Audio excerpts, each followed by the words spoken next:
ఏదైనా వాటర్ నిలిచిపోయినా గత ప్రభుత్వం వాళ్ళు ఇక్కడ చేపలు పట్టుకోవచ్చు, ఫ్యూచర్‌లో పలానా చేపలు ఉంటుంది, పులస చేపలు ఉంటుంది కామెంట్ చేస్తున్నారు. యాక్చువల్గా ఆ చేపలు అనేటివి ఇంతకుముందు రోడ్ల మీద దొరుకుతుండే పాత గవర్నమెంట్ ఉన్నప్పుడు. నిరంతరం కష్టపడుతూనే ఉన్నారు. ఆయన అలా కష్టపడబట్టి ఈ సమ్మిట్లు కానీ మనకి వచ్చే ఇంతమంది డెలిగేట్స్ ఇక్కడ వచ్చారు అనంటే మాత్రం మెయిన్ రీజన్ ఆయనే. గత ప్రభుత్వంలో ఐటీ మినిస్టర్ ఉన్నట్టు నాకు తెలియదు అండి.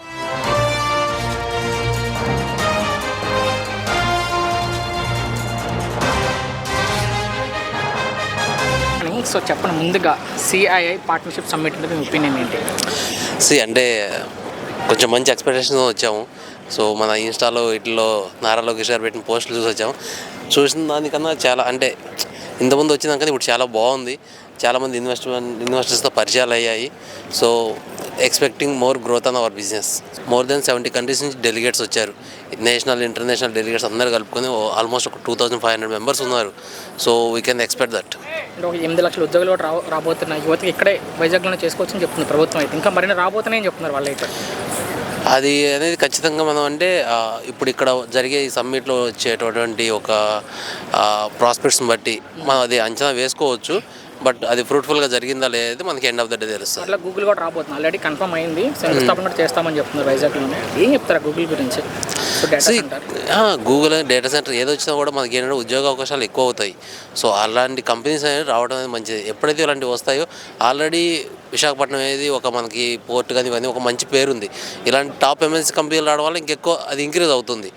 అయితే ఆ గూగుల్ డేటా సెంటర్ వల్ల ఎలాంటి ఉపయోగం లేదు, గొడవన్ మాత్రం అని చెప్పి గత ప్రభుత్వానికి సంబంధించిన వాళ్ళు చెప్తున్నారు. ఏం చెప్తారు సార్? గొడవన్ అంటే అండి ఇప్పుడు ఎండు చేపల వ్యాపారాలు చేసే వాళ్ళకి ఉప్పు చేపల వ్యాపారాలు చేసే వాళ్ళకి అవి గోడౌన్ లాగా కనిపిస్తాయి. సో అది ఏంటంటే ఒక చదువుకున్న ఇప్పుడు మీరు ఎప్పుడన్నా నారా లోకేష్ గారు గారిని చూసినట్లయితే ఏఐ గురించి, చంద్రబాబు నాయుడు గారిని చూసింటే క్వాంటమ్ గురించి ఇలాంటి వాటి గురించి మాట్లాడతారు. సో వాళ్ళని అడిగితే తెలుస్తుంది అది గోడౌనా లేకపోతే డేటా సెంటర్ అనేది, దానివల్ల వచ్చే లాభాలు ఏంటి అనేది. ఐటీ మినిస్టర్గా ఉన్నారు నారా లోకేష్ గారు, ఏం చెప్తారు ఆయన గురించి? ఆయన మీరు చూసుకున్నారంటే ఎప్పుడైతే ఐటీ మినిస్టర్ ఆయన ఛార్జ్ తీసుకున్న కానీ నిరంతరం కష్టపడుతూనే ఉన్నారు. ఆయన అలా కష్టపడబట్టి ఈ సమ్మిట్లు కానీ మనకి వచ్చే ఇంతమంది డెలిగేట్స్ ఇక్కడ వచ్చారు అనంటే మాత్రం మెయిన్ రీజన్ ఆయనే. మీ ఒపీనియన్ సార్, గత ప్రభుత్వంలో ఐటీ మినిస్టర్ ఇప్పుడు ఐటీ మినిస్టర్ మన డిఫరెన్స్ అంటే? గత ప్రభుత్వంలో ఐటీ మినిస్టర్ ఉన్నట్టు నాకు తెలియదు అండి. ఉన్నారా? ఓకే. అమర్నాథ్ గారని. సో ఏం చెప్తారు వాళ్ళిద్దరి మధ్య? ఏమండి ఆయన అయితే ఎక్కడ నేను చూసినట్టు నాకు గుర్తులేదు. సో నేను అదే చెప్తున్నాను కదా, నాకు ఎప్పుడన్నా ఏమన్నా ఇన్ఫర్మేషన్ కావాలన్నా ఇలా వేటి గురించి వెతికినా కూడా మనకు ఆన్లైన్లో ఎప్పుడు అవైలబుల్ ఉండని నారా లోకేష్ గారిది.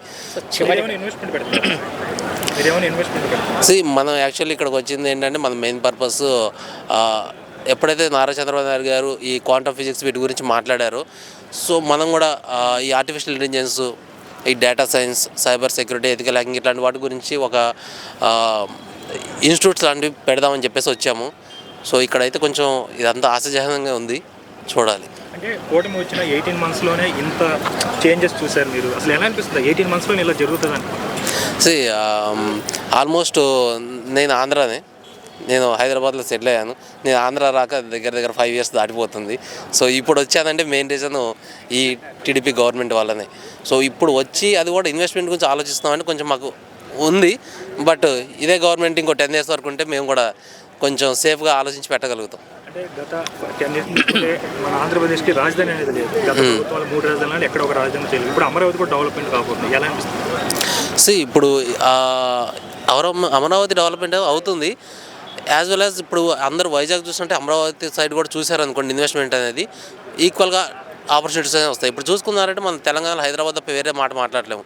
సో ఇక్కడ అలా కాకుండా డ్యూయల్గా వైజాగ్ అండ్ అమరావతి రెండు కూడా డెవలప్మెంట్ చేసుకుంటూ వస్తే బాగుంటుంది. అంటే అమరావతిలో ఇదివరకు ఉన్న పొలాలు నీట్గా చేసి బిల్డింగ్స్ కట్టడం అనేది జరుగుతుంది. జస్ట్ చిన్నపాటి వర్షానికి అక్కడ ఏదైనా వాటర్ నిలిచిపోయినా గత ప్రభుత్వం వాళ్ళు ఇక్కడ చేపలు పట్టుకోవచ్చు, ఫ్యూచర్లో పలానా చేపలు ఉంటుంది, పులస చేపలు ఉంటుంది కామెంట్ చేస్తున్నారు. యాక్చువల్గా ఆ చేపలు అనేవి ఇంతకుముందు రోడ్ల మీద దొరుకుతుండే పాత గవర్నమెంట్ ఉన్నప్పుడు.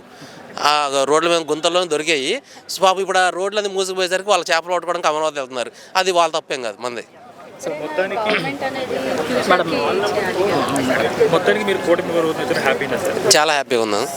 ముఖ్యమంత్రి గారి గురించి, చంద్రబాబు గురించి ఆయన ఒక ఎక్సలెంట్ పర్సన్ అండి. ఓకే.